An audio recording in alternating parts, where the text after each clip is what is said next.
Assalamualaikum warahmatullahi wabarakatuh.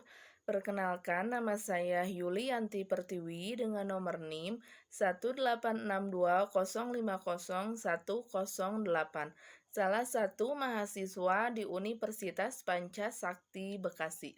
Video ini saya buat untuk memenuhi tugas UAS dengan mata kuliah Metode Perkembangan Moral dan Agama dengan dosen pengampu Ibu Dr. Randa Rizawati MSI yang bertemakan keterampilan pengembangan kompetensi moral dan agama untuk anak usia dini.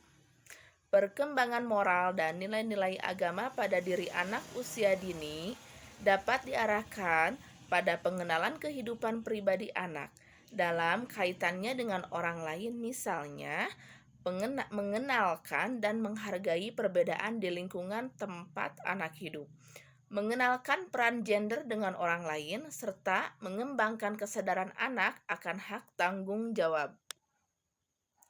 Perkembangan merupakan suatu proses di mana perkembangan terdahulu akan menjadi dasar perkembangan selanjutnya.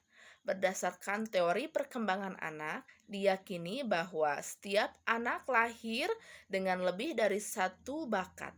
Sejalan dengan pendapat Santoso 2010 3.3. Hasil dari belajar tidak hanya dipengaruhi faktor pendidik saja, faktor peserta didik juga mempengaruhi hasil dari belajar.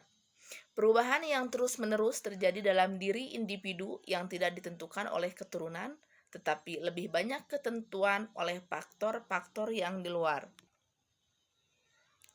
Anak adalah penerus generasi keluarga dan bangsa. Perlu mendapat pendidikan yang baik sehingga potensi-potensi dirinya dapat berkembang dengan pesat, sehingga akan tumbuh menjadi manusia yang memiliki kepribadian yang tangguh dan memiliki berbagai macam kemampuan dan keterampilan yang bermanfaat.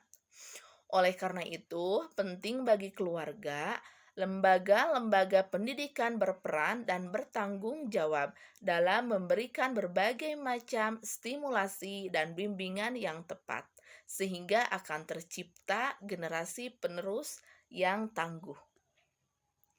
Keterampilan pengembangan kompetensi moral dan agama ditanamkan melalui pembiasaan. Salah satu perilaku yang ditanamkan adalah berdoa sebelum dan setelah melakukan kegiatan sehari-hari.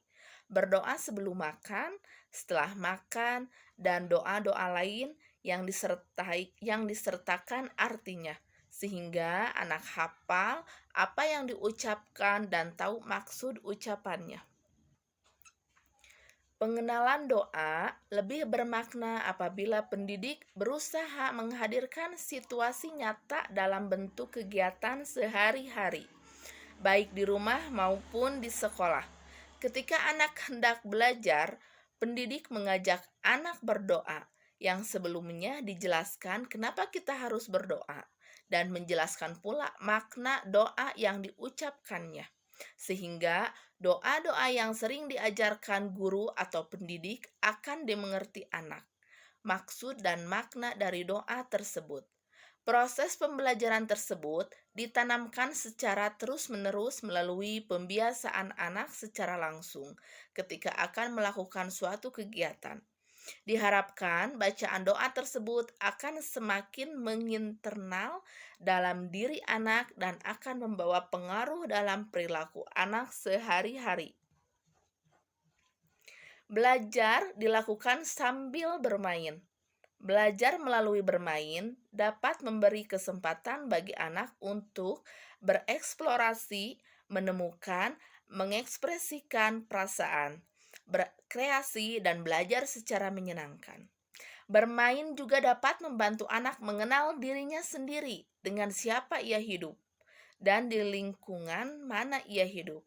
Bermain merupakan sarana belajar muncul dari dalam diri anak, bebas dan terbebas dari aturan yang mengikat. Aktivitas nyata berfokus pada proses daripada hasil, harus didominasi oleh pemain serta melibatkan peran aktif dari pemain. Terima kasih, cukup sekian pemaparan dari saya. Mohon maaf bila masih banyak ada kekurangan. Wabillahi taufiq wal hidayah. Wassalamualaikum warahmatullahi wabarakatuh.